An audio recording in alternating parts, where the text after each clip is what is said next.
พี่น้องพ้องไปสู้ผู้สู้คนมื้อนี้พบกับเบ้าดาวถนัดแดดมื้อนี้ฝนกระตกแห้งเราก็บ่ค่อยได้ยินเนาะ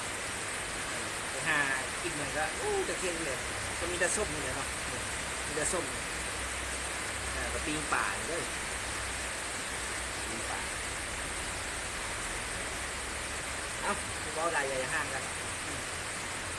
ก่อน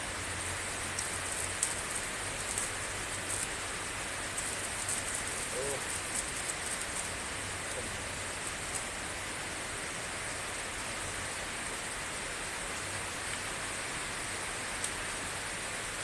ส้มหมูเพิ่นก็ห่อใหญ่อยู่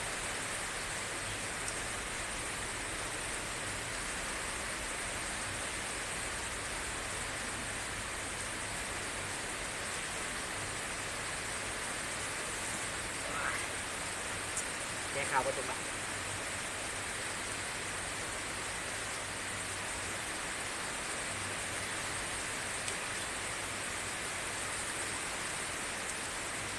ขอโทษขออภัยเด้อผู้เพิ่นบ่กินน้ำเด้อ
เข้าอุ่นเหนียว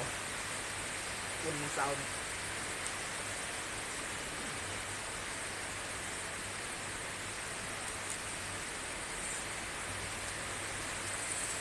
เตรียมเอ็ด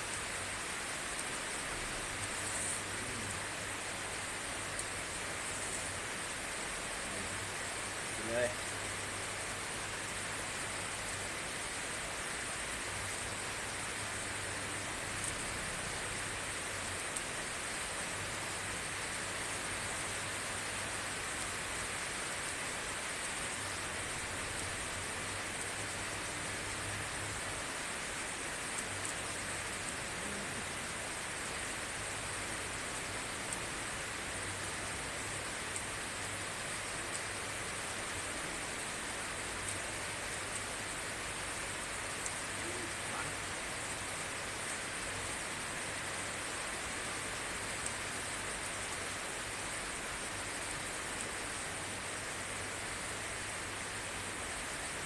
ฝนตกเบิดมือมันนี่ฮะ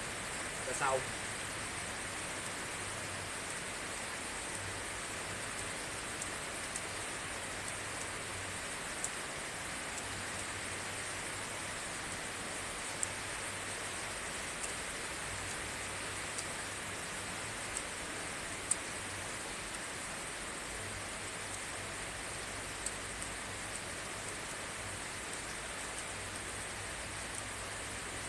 บุคักใหญ่